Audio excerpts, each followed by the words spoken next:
하나님의 자녀로 살아간다는 것, 복 있는 사람 시리즈 세 번째 설교로 오늘 말씀으로 섬깁니다. 하나님의 자녀로 살아가는 이 의미를 오늘 말씀을 통해서 한 번 더 기억하고 그 자녀로서 날마다 승리하며 살아가시는 저와 여러분 되시기를 바랍니다. 성도 여러분, 우리 신앙생활 가운데 중요한 것들이 참 많이 있습니다. 많이 있지만 그 가장 중요한 것들 중에 특별히 매우 중요한 것 중에 하나가 말씀으로 우리 자신을 돌아보는 일입니다. 하나님의 말씀을 우리의 마음에 담고서 그것을 자주 우리가 생각하고, 그리고 우리의 자신들의 살아가는 모습들이 말씀의 기준과 부합되는지 연결되는지 날마다 우리가 점검하고, 그리고 그 말씀의 기준을 이루기 위해서 실천하기 위해서 우리가 열심히 말씀을 통해 우리 자신을 살피고 실천하는 일에 힘쓰며 살아가야 합니다. 예를 들면요, 우리는 지금 계속해서 주일 예배 때 산상수훈의 8가지 복의 말씀을 살펴보고 있습니다. 심령이 가난한 자는 복이 있나니 천국이 저희 것이고, 애통하는 자는 복이 있나니 그들이 위로를 받을 것이고, 온유한 자는 복이 있나니 그들이 땅을 기업으로 받을 것이고, 의에 줄이고 목이 마른 자는 복이 있나니 그들이 배부름을 얻을 것이고, 긍휼히 여기는 자는 복이 있나니 그들이 긍휼히 여김을 받을 것이며. 여러분, 이렇게 말씀을 통해 우리가 하나님 주신 복을 듣고 있습니다. 그런데 이 귀한 말씀을요, 한번 듣고 지나가는 정도가 아니라 그 말씀이 내 삶과 어떻게 연결되는지를 생각해 볼 수 있는 저와 여러분 되시길 바랍니다. 여러분, 이것이 그냥 하나님 주시는 복인데 내가 지키지 않으면 그만인 것이 아닙니다. 반드시 지켜야 되는 말씀입니다. 누려야 될, 우리가 삶으로서 경험해야 될 영역인 것이에요. 그러기 위해서는 이 말씀을 우리의 마음에 담고 날마다 우리의 삶의 모습을 점검하는 모습이 이루어져야 합니다. 그래야만 이 말씀에 약속하는 복이 우리의 삶의 실제가 되는 줄 믿으시길 바랍니다. 오늘도 계속해서 말씀을 살펴봅니다. 산상수훈의 6번째, 7번째 복을 생각할 때에 오늘 말씀 가운데 나는 과연 복 있는 사람으로 살아가고 있는지, 나는 하나님의 자녀다운 모습을 누리며 살아가고 있는지 오늘 말씀을 통해 저와 여러분을 점검하는 은혜의 시간 되시기를 간절히 소망합니다. 말씀 2가지로 살펴봅니다. 먼저 첫 번째로 6번째 복은 마음이 청결한 자는 복되다라고 우리에게 말씀합니다. 우리 8절 한번 다시 읽어볼까요? 8절 같이 읽어보겠습니다. 마음이 청결한 자는 복이 있나니 그들이 하나님을 볼 것이며. 아멘. 여러분, 마음이 청결하다라는 것이 무슨 뜻이겠습니까? 깨끗하다는 뜻이겠지요. 더럽혀지지 않고 순수하다라는 의미를 우리가 떠올려 볼 수 있을 것입니다.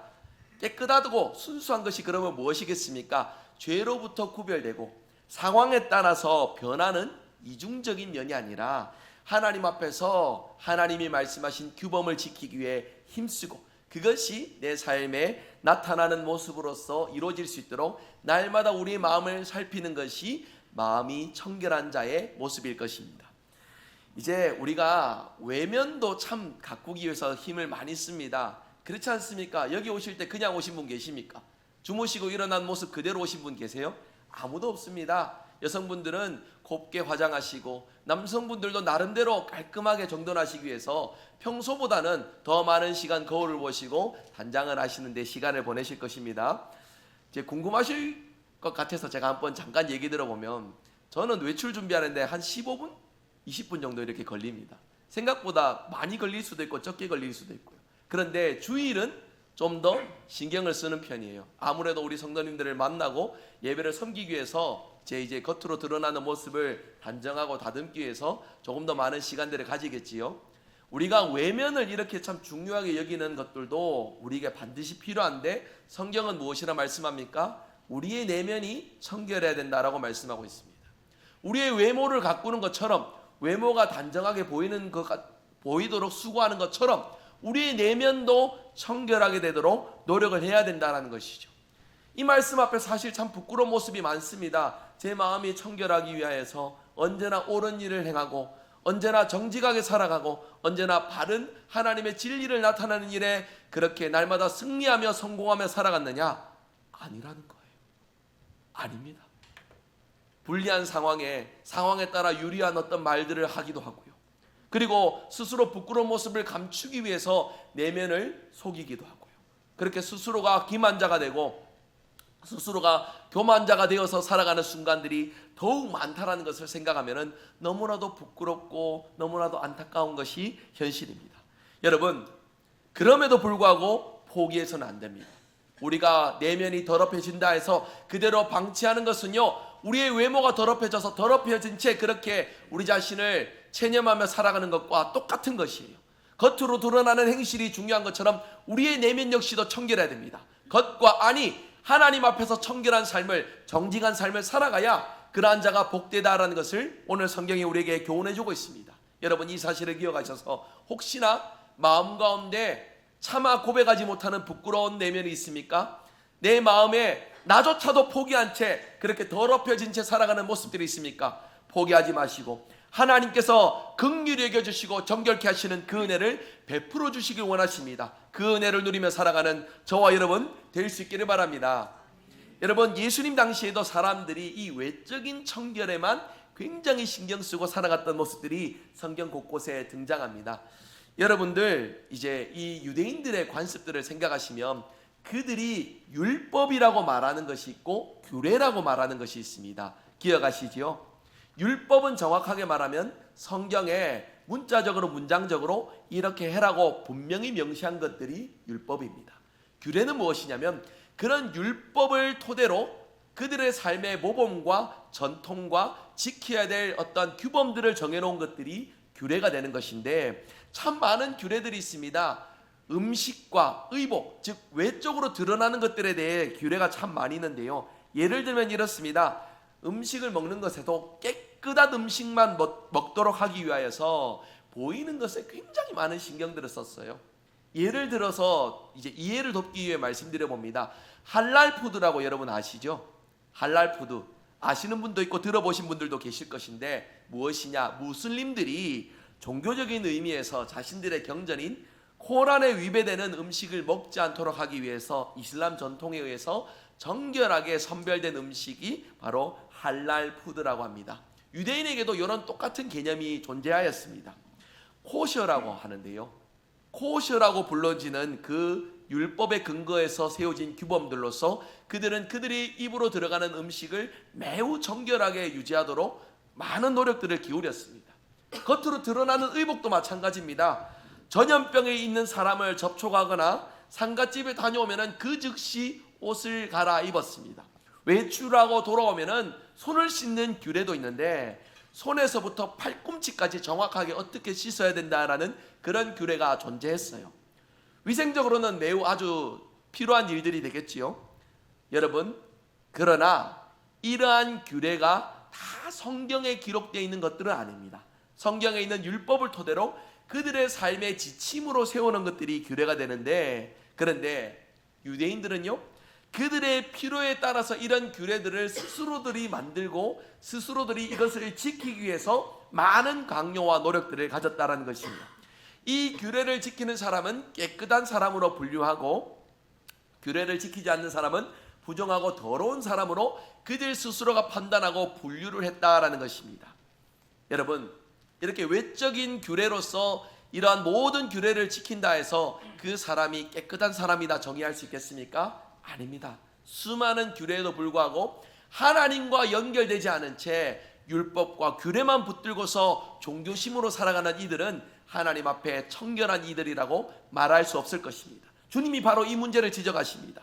어느 날 바리새인들이 예수님의 제자들이 손을 씻지 않고 음식을 먹는, 그러니까 그들이 정해놓은 규례를 어긴 것을 두고서 예수님께 와서 따지는 모습들이 있습니다. 그때 예수님이 하신 말씀이 있어요. 마가복음 7장 15절 16절 말씀인데요, 화면 보시면 우리 한번 같이 읽어볼까요? 같이 읽겠습니다. 무엇이든지 밖에서 사람에게로 들어가는 것은 능히 사람을 더럽게 하지 못하되 사람 안에서 나오는 것이 사람을 더럽게 하는 것이니라. 아멘.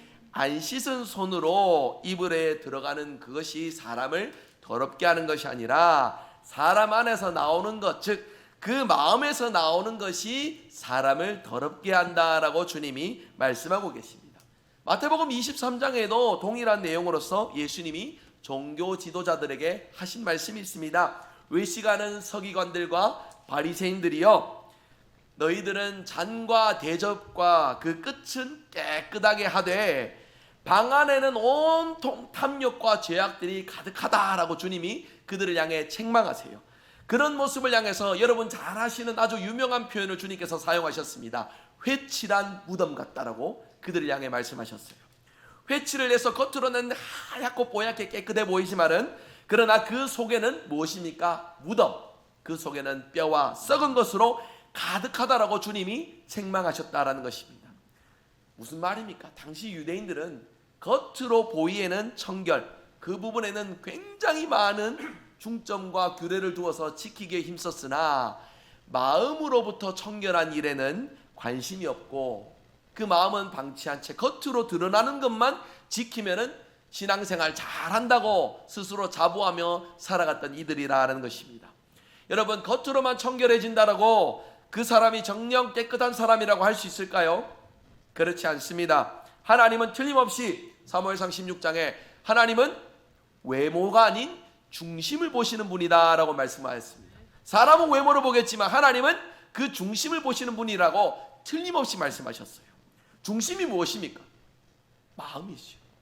하나님은 우리의 마음을 보신다라고 말씀하고 계시는 것입니다. 그러니 우리 대구 성립교회 모든 성도들은 외모를 청결하게 하는 것들도 중요하겠지만 하나님 앞에서 마음을 깨끗하게 하는 일에 더욱 많은 시간과 노력을 가지시는 저와 여러분 될 수 있기를 바랍니다. 제 외모를 꾸미기 위하여서 15분, 20분 그 이상의 시간을 할애한다라고 말씀을 드렸습니다.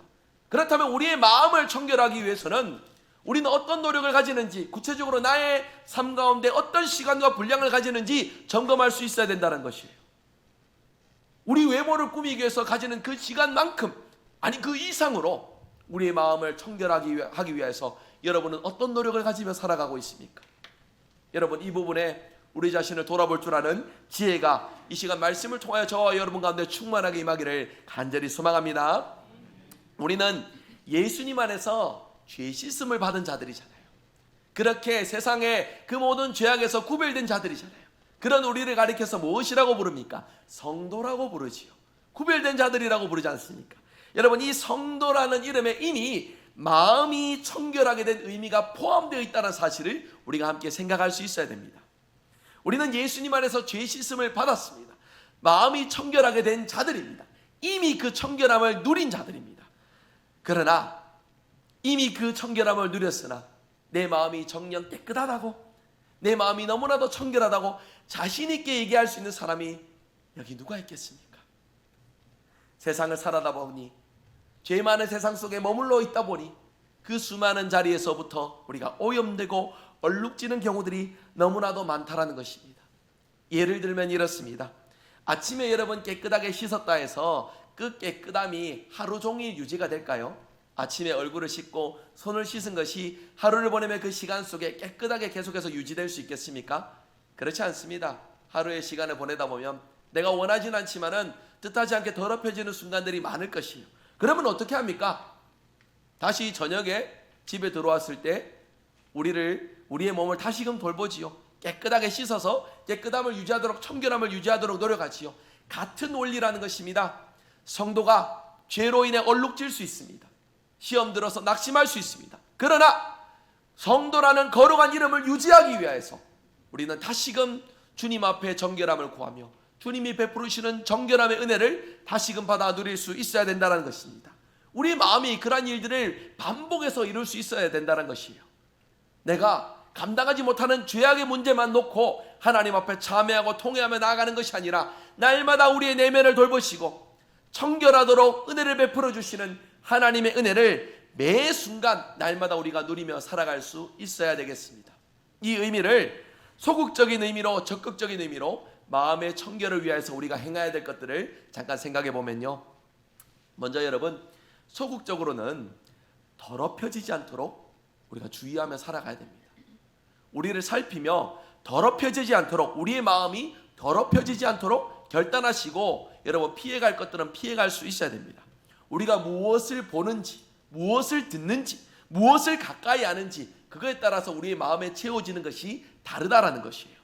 죄악된 것들을 가까이 하고 죄악된 것들을 보고 들으면은 여러분 그것으로 인하여 우리의 마음에 죄악들이 채워질 수밖에 없다라는 것입니다.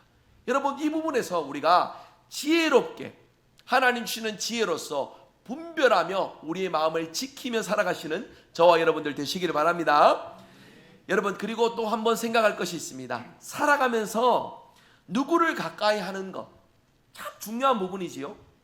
여러분 자칫 잘못하면 자기도 모르는 사이에 함께 옆에 있는 주변 사람들을 통하여서 내 마음에 영향을 받아서 내 마음에 죄악이 싹트고 교만과 강팍함이 자리 잡을 수 있음을 여러분 기억하셔야 돼요. 고린도전서 15장 33절에는요 악한 동무들은 선한 행실을 더럽힌다라고 성경에 이렇게 표현을 하고 있습니다. 여러분 주변에 가까이 계시는 분들이 여러분의 모습이에요. 그들이 자주 쓰시는 표현과 그들이 자주 하는 생각들, 그들이 자주 접하는 세상의 것들이 여러분이 표현하시고 가까이 하시는 것들이 될 확률이 매우 높습니다. 여러분 주변인 분들을 잘 한번 살펴보세요.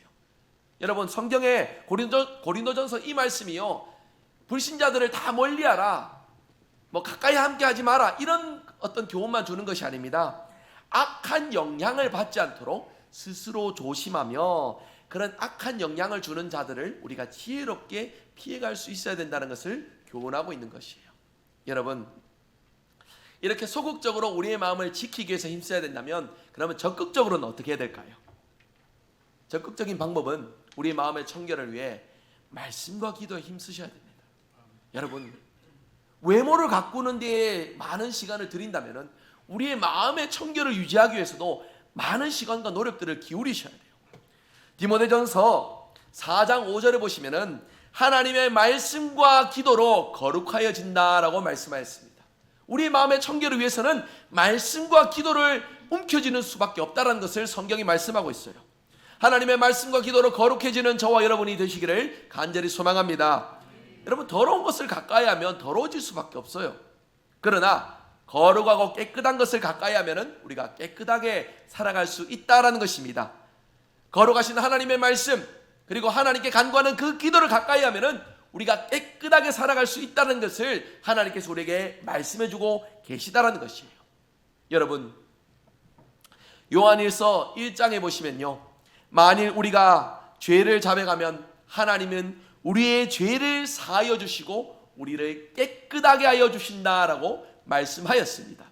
우리의 죄를 어떻게 자백하겠습니까? 죄가 무엇입니까? 양심에 찔려서 뭔가 부끄러움을 가지는 것, 그것을 통하여서 내가 고백하고 내 마음을 돌이키려고 하는 것이 단순히 회개입니까? 아닙니다. 하나님이 죄라고 하는 것이 죄이며 그 죄에서 멀어지기 위해서 하나님을 붙들고 간구하는 것이 회개라는 것이에요. 내 양심의 부끄러움으로 잠깐 부끄러움과 수치스러움을 겪어서 이래서는 안 되겠구나라는 생각을 가지는 것이 단순히 회개가 아니라 그러한 연약한 부끄러운 모습에서 하나님을 붙드는 것이 진정한 회개라는 것입니다.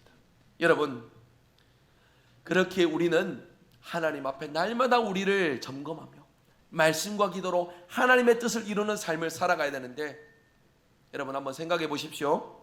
스마트폰, 유튜브, TV 이런 것들은 내가 가까이 하기 위해서 힘쓰는데 내 삶의 말씀과 기도를 가까이 하기 위해서는 얼마나 많은 노력과 시간들을 가지시는지 여러분 우리가 냉정하게 우리 자신을 점검해 볼 수 있어야 되겠습니다. 여러분 거룩하신 하나님을 가까이 하는 이가 청결한 마음이 청결한 자 그리하여 하나님을 가까이 하는 삶을 살아갈 수 있다라고 말씀합니다. 이 은혜와 복을 말씀과 기도를 통해 누리시는 저와 여러분들 되시기를 바랍니다. 디모데후서 6장 16절에 보시면은 아무도 하나님을 본 사람이 없고 또 볼 수도 없다라고 했어요. 그런데 오늘 말씀의 8절에 보면은 마음이 청결한 자는 복이 있나니 그가 누구를 본다고요? 하나님을 볼 것이다 라고 말씀을 합니다. 그러면은 오늘의 말씀과 디모데후서 6장의 말씀은 서로 일치되지 못합니다. 오늘 말씀은 하나님을 본다고 말씀하고 디모데후서 6장에는 하나님을 볼 수 없다라고 말씀합니다. 여러분 디모데후서 6장에 이렇게 말씀하는 이유가 무엇일까요? 하나님은 영이시기 때문에 우리의 육신의 눈으로 볼 수 없는 것을 강조하고 있는 것이에요. 뿐만 아니라 하나님은 너무나도 거룩하시고 영광스러운 분이셔서 우리가 감히 볼 수 있는 분이 아니라는 것을 강조하는 말씀입니다. 그런데 오늘 본문에는 마음이 청결한 자가 하나님을 본다 했습니다. 그러니까 무슨 말입니까? 우리의 눈으로 하나님을 보는 것이 아니라 우리의 마음으로 하나님을 바라본다라는 것. 우리의 마음으로 하나님을 경험하고 하나님이 주시는 위로와 소망을 온전히 누리고 삶 가운데 하나님과 동행하는 삶을 누리며 살아갈 수 있는 복을 우리가 누리게 될 것이다 라고 말씀하고 있는 것이죠. 여러분, 우리가 신앙의 간증을 들을 때에 내가 언제 무엇을 할 때에 내가 하나님을 만났습니다, 하나님을 체험했습니다, 이런 표현들을 들으실 때가 있습니다. 정말로 하나님을 면대면으로 만난 것이 아니라 무슨 말입니까? 하나님을 깊이 체험했다는 것이죠.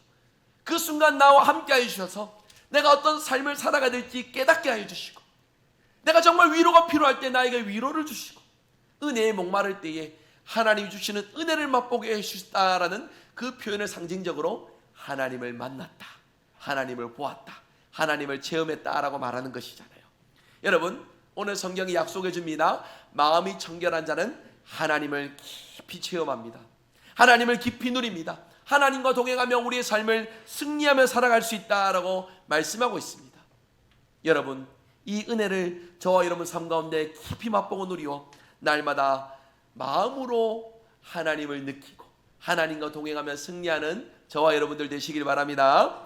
우리가 무엇인가에 지나치게 몰두하고 빠져드는 사람을 무엇에 눈먼 사람이다 라고 이렇게 표현을 합니다.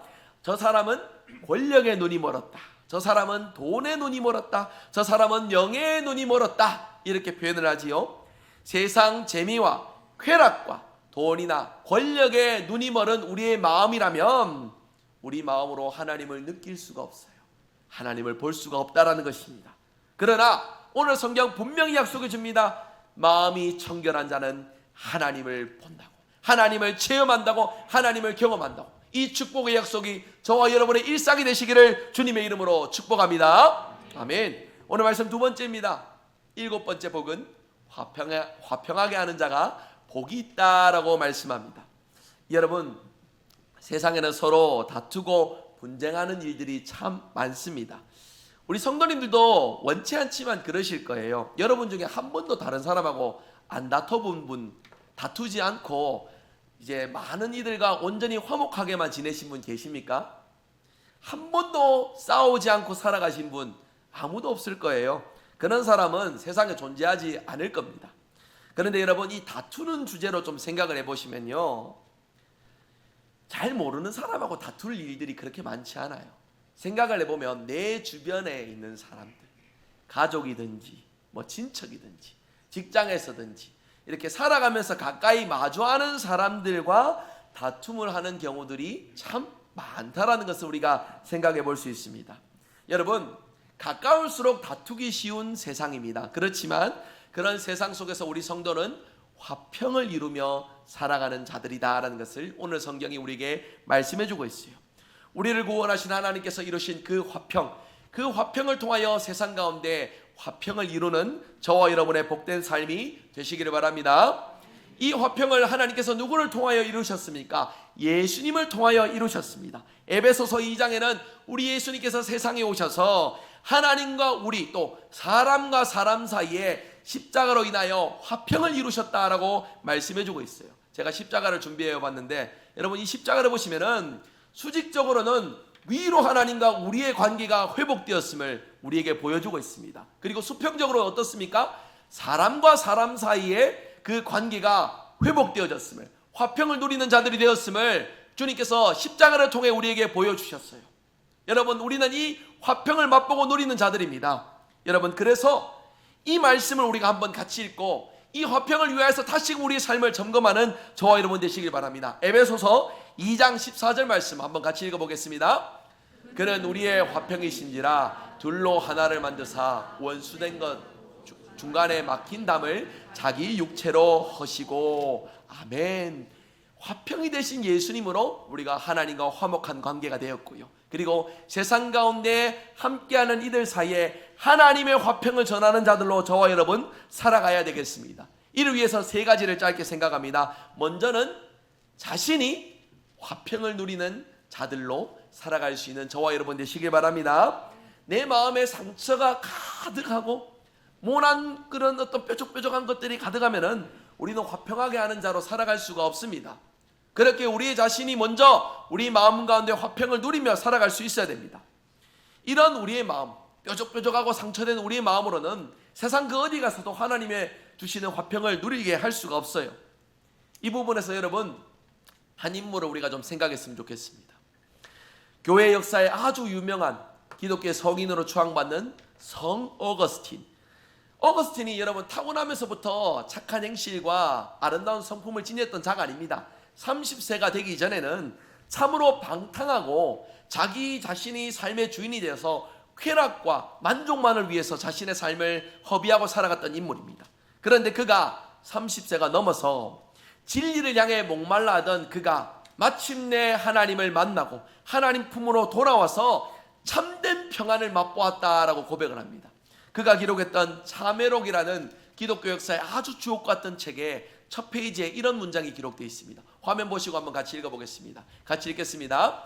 인간의 마음은 하나님 당신을 위해서 지어졌으니 당신의 품에 안기까지는 참된 평안이 없나이다. 아멘. 참으로 아멘입니다. 하나님 품에 안기기까지는 세상이 주는 어떤 쾌락도 만족도 내가 진정으로 그것으로 인해 만족함을 참된 평안을 누릴 수 없다라고 어거스틴이 고백을 하고 있어요. 여러분, 어거스틴이 그 마음의 평안을 어떻게 해서 얻었습니까? 하나님 품 안에 거하였을 때. 형편이 좋아진 것이 아닙니다. 물질이 충만해진 것이 아닙니다. 그의 성품이 갑자기 착해진 것이 아닙니다. 하나님을 만남으로 하나님께서 그의 삶의 주인이 되어주셔서 그의 마음을 보듬어 주시고 뾰족뾰족한 모난 모든 것들을 제하여 주시고 응어해진 모든 상처를 풀어주셔서 그가 하나님 안에서 참된 평안을 맛보며 살아갈 수 있게 되었다라고 말씀하고 있어요. 여러분, 이 어거스틴을 통하여 수많은 이들이 하나님 주신 평안을 경험하였습니다.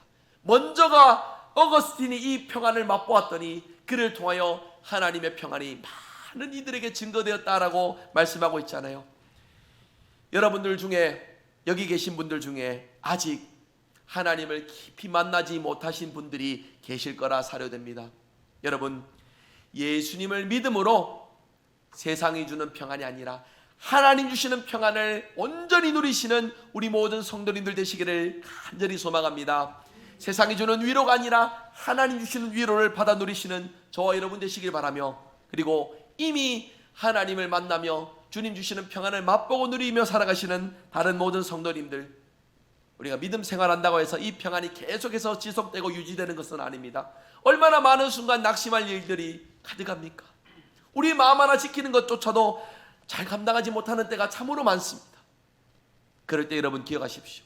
그런 우리이기에 하나님은 예배의 자리로 우리를 부르십니다. 이 자리를 통해 다시금 다듬어 주시고 위로하여 주시고 하나님 주시는 위로를 통하여 세상 가운데 소망을 가지고 살아가도록 우리를 인도하여 주신다라는 것입니다. 이 예배를 통해 그 소망을 온전히 누리시는 저와 여러분 모두가 되시기를 간절히 소망합니다. 두 번째입니다. 이렇게 하나님과 화평한 사람은 어디를 가든지 화평을 이루는 자들이 되어야 합니다. 우리가 만나며 함께하는 이들 가운데 우리는 하나님 주시는 화평을 나타내며 살아갈 수 있어야 됩니다. 로마서 12장 18절 말씀 한번 읽어볼까요? 할 수 있거든 너희로서는 모든 사람과 더불어 화목하라. 아멘. 범위를 잘 기억하십시오. 모든 사람입니다. 내가 선별하는 사람들이 아니라 모든 사람. 뒤통수만 봐도 기분 나쁘고 나한테 엄청난 해악을 끼쳤던 원수라고 할지라도 그들과 더불어서 화목한 삶을 살아가는 것이 하나님과 화평의 관계를 누리는 자들이 가져야 될 삶의 열매입니다. 이를 기억하시고 여러분, 용서할 일들이 있습니까? 용서하시길 바랍니다. 화해하실 일이 있습니까? 화해하시길 바랍니다. 사랑해야 될 일이 있습니까? 사랑하며 살아가시는 저와 여러분 되시기를 간절히 소망합니다. 세 번째입니다. 이제 사람과 사람 사이에 화평을 조성하는 이로서 우리가 온전히 살아가야 될 줄로 믿으시길 바랍니다. 여러분, 우리가 살아갈 때 간혹 이런 이들을 만나는 경우들이 있습니다. 이간질 하시는 분들, 그래서 사람과 사람 사이를 멀어지는 말들을 하시는 분들을 만나는 경우들이 있는데요, 마귀를 헬라어로 디아볼로스라고 합니다. 여러분, 그 뜻이 회방자, 중상자, 모략자라는 뜻을 담고 있습니다. 그러니까 그 사이를 갈라놓기 위해서 수많은 어떤 독한 말들을, 관계를 깨뜨리는 말들을 쏟아내는 이가 누구라고요? 마귀라고 하는 것입니다. 화평을 이루신 하나님의 뜻대로 화평하게 하는 자들은 하나님의 아들이라 일컬음을 받을 것이다 말씀을 오늘 말씀에 하고 있잖아요. 그런데 남을 중상하고 이간질하고 모략하는 이는, 그들은 뭐라고 불러야 되겠습니까? 하나님의 아들이 아니라 마귀의 자식이 되는 것이겠지요. 여러분, 우리는 누구의 자녀입니까? 하나님의 자녀이지요. 하나님이 주시는 성품, 하나님이 기뻐하시는 마음으로 우리의 삶과 내면을 정돈하며 살아가는 저와 여러분이 계셔야 합니다. 그래서 우리의 삶을 통해 어딜 가든지 우리의 존재만으로 하나님 주시는 화평을 나타내고 화평을 이루는 삶을 우리가 힘있게 살아가야 된다는 것입니다. 성경은 이렇게 살아가는 자가, 화평하게 하는 자가 복이 있다라고 말씀합니다. 왜 복이 있습니까? 하나님의 아들이라 일컬음을 받기 때문에 복이 있다 말씀하세요. 간단하게 요약하고 정리하겠습니다. 부전자전입니다. 하나님의 자녀라고 한다면 하나님의 자녀다운 아버지 되신 하나님의 모습을 자녀가 그의 삶 가운데 펼치며 살아가는 모습으로 살아가야 된다는 것이에요. 여러분, 이러한 모습에 우리가 부끄러울 수 있고 연약할 수 있으나 하나님은 오늘 이 말씀을 통해서 다시금 우리와 화평을 이루시길 원하십니다. 그리고 화평을 이루어 세상 가운데 하나님이 이루신 화평을 나타내며 살아가기를 원하십니다. 여러분, 이 하나님의 부르심에 응답하며 하나님께 나아가시는 저와 여러분 되시길 바랍니다. 그래서 우리의 가정에도, 직장에도, 교회에도, 여러분의 삶의 모든 자리에도 아버지 되신 하나님을 닮아 화평을 이루며 살아가시는 하나님의 자녀로 살아가시는 저와 여러분 되시기를 주님의 이름으로 축복합니다. 말씀 뵙겠습니다. 오늘 말씀 산상수훈의 6번째 복, 7번째 복을 우리가 살펴보았습니다. 마음이 청결한 자는 복이 있다 했습니다. 하나님을 만날 것이기 때문입니다. 화평하게 하는 자가 복이 있다 했습니다. 하나님의 아들이라 일컬음을 불릴 것이기 때문입니다. 여러분, 오늘 설교 제목이 하나님의 자녀로 살아간다라는 것입니다. 하나님의 자녀로 살아가는 것이 무엇일까요?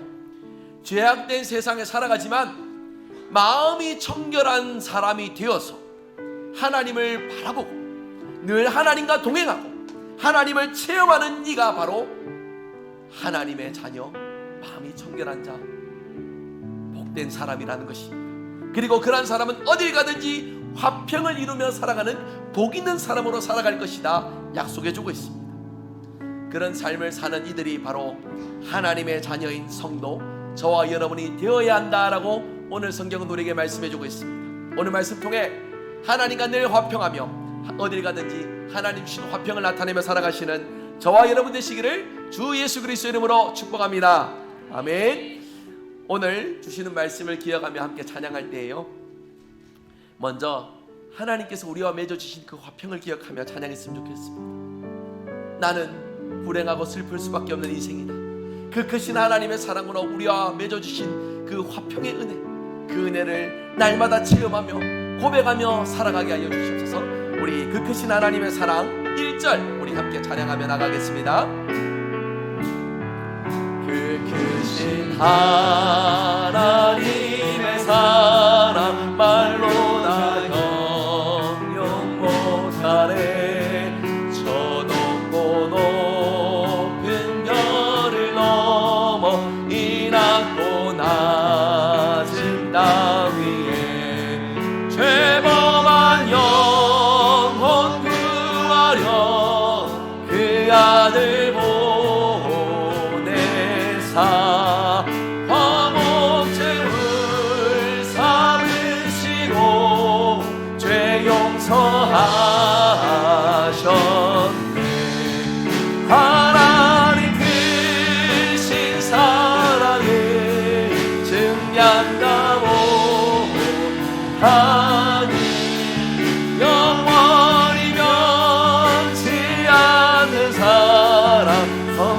우리 두 손 들고 찬양하며 고백합니다. 하나님 크신 사랑은, 하나님 크신 사랑은 증량나무 하늘 영원히 변치 않는 사랑 성도여 찬양하세. 우리 말씀 기억하며 함께 기도합니다. 마음이 청결한 자가 받는 복, 죄악된 세상 속에 살지만 늘 청결한 마음으로 하나님 바라보며 하나님과 동행하며 살게 하옵소서. 화평하게 하는 자가 받는 복을 기억하며 하나님 주시는 화평으로 세상 어느 자리에서든지 화평을 이루는 삶을 살게 하여 주시옵소서. 말씀 기억하며 함께 합심하며 기도하겠습니다. 기도합니다. 하나님 감사드립니다. 오늘도 주시는 말씀으로 하나님의